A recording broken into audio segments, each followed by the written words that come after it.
Cerita novel Perintah Kaisar Naga bab selanjutnya. Ojo lali subrek, like and comment ya, yuk gasken.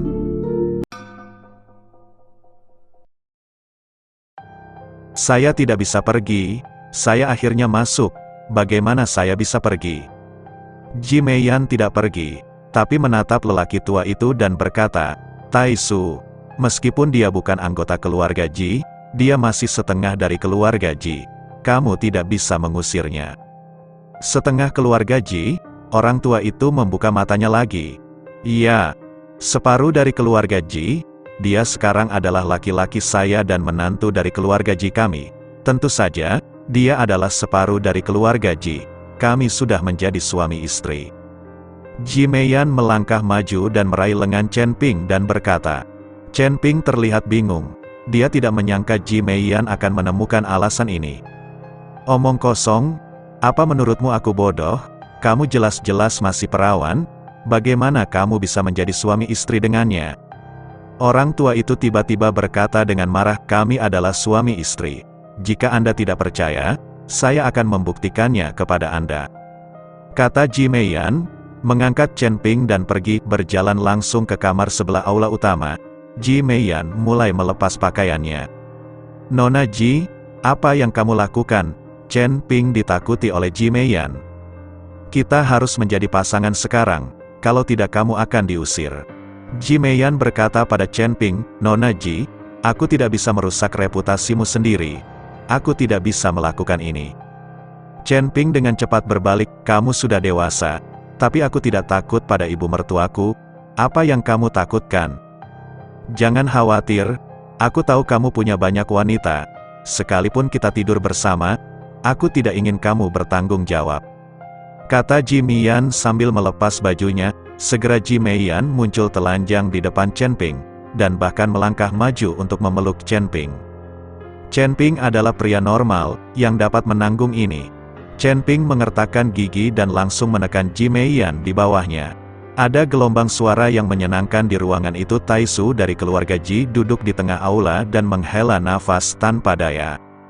Zaman sudah berubah, kenapa masyarakat saat ini menjadi seperti ini? Anak perempuan tidak tahu lagi bagaimana menghargai diri sendiri. Kamu menganggap enteng masalah antara pria dan wanita ini dan tidak menganggapnya serius sama sekali.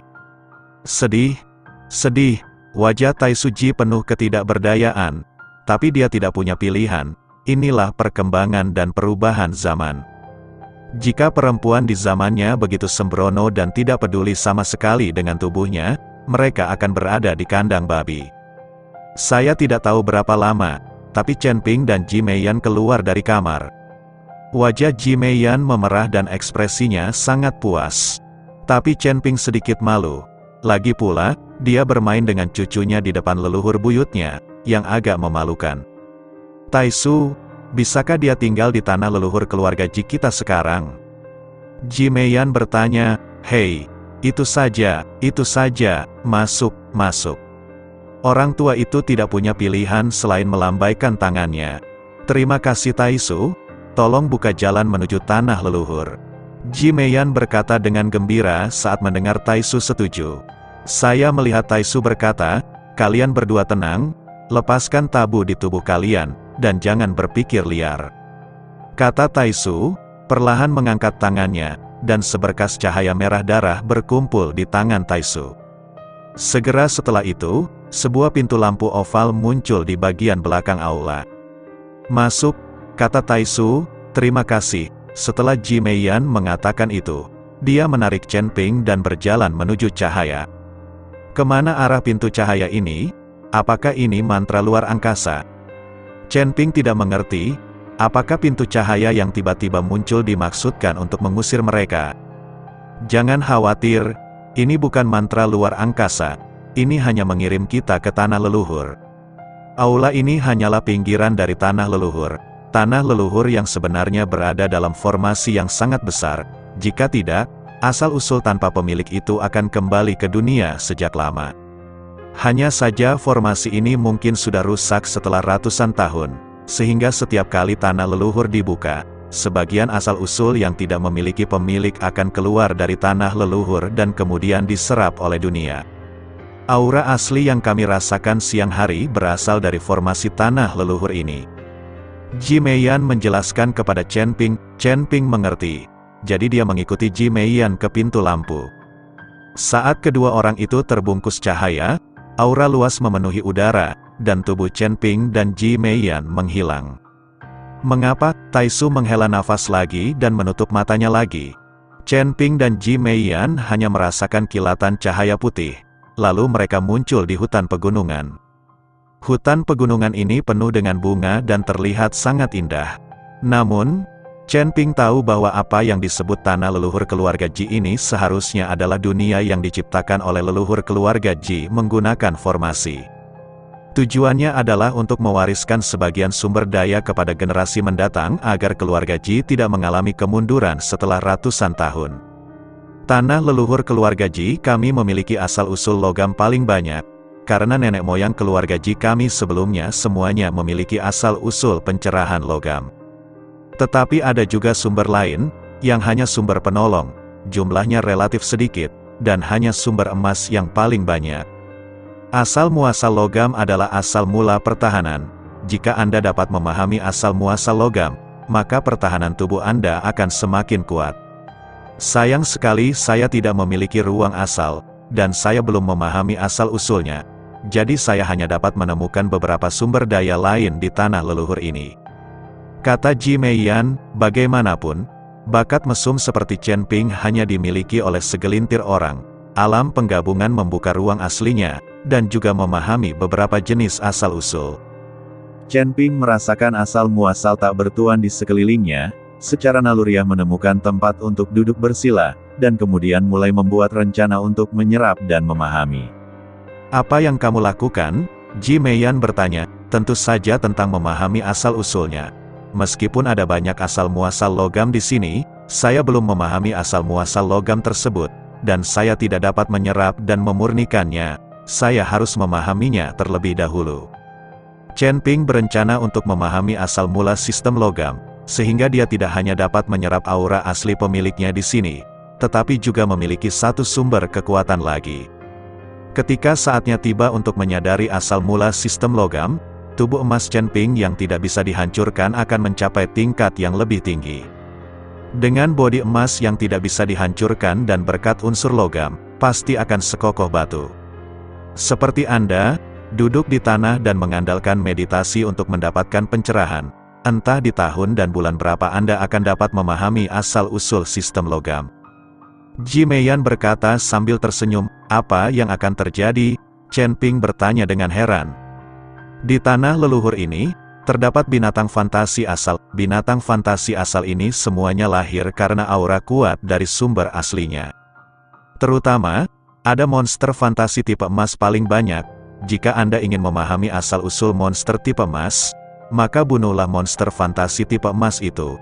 Orang yang paling cepat memahami asal-muasalnya. Ji Meiyan memperkenalkan. Chen Ping tercengang saat mendengarnya. Dia tidak menyangka ada monster fantasi asli di tanah leluhur keluarga Ji. Tapi dalam kasus ini, itu memang akan jauh lebih cepat daripada memahaminya sendiri secara paksa. Karena kamu bisa memahami asal-muasalnya dengan membunuh binatang fantasi asal-usulnya. Kenapa kamu tidak membunuhnya? Dengan cara ini kamu juga bisa memahami asal-muasalnya. Chen Ping bertanya dengan ragu, karena sepertinya tidak ada saudara laki-laki dan perempuan dari keluarga Ji yang menyadari asal-usulnya. Jika mereka dapat menyadarinya dengan membunuh monster fantasi asal, maka mereka semua seharusnya sudah menyadari asal-usulnya. Setelah mendengarkan kata-kata Chen Ping, Ji Meiyan tidak bisa menahan diri untuk tidak memutar matanya dan berkata, apa gunanya membunuh lebih banyak monster fantasi asal, karena kita belum membuka ruang asal? Ketika Ji Meiyan mengatakan ini, Chen Ping tiba-tiba menyadarinya, tersenyum canggung dan berkata, maaf, saya lupa tempat aslinya. Hanya dengan membuka ruang aslinya kita dapat benar-benar memahami kekuatan dari sumber aslinya, namun ruang aslinya tidak semudah itu untuk dibuka. Ayo pergi. Aku akan membawamu mencari monster fantasi asli itu. Tapi aku tidak bisa membantumu membunuh mereka.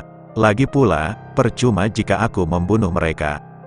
Kata Ji Meiyan, saya mengerti, terima kasih Nona Ji. Chen Ping berkata dengan penuh rasa terima kasih. Ketika Ji Meiyan mendengar ini, dia langsung menjadi tidak senang dan menatap Chen Ping dengan marah. Kamu baru saja bermain-main denganku, dan sekarang kamu mengangkat celanamu dan menyangkalnya.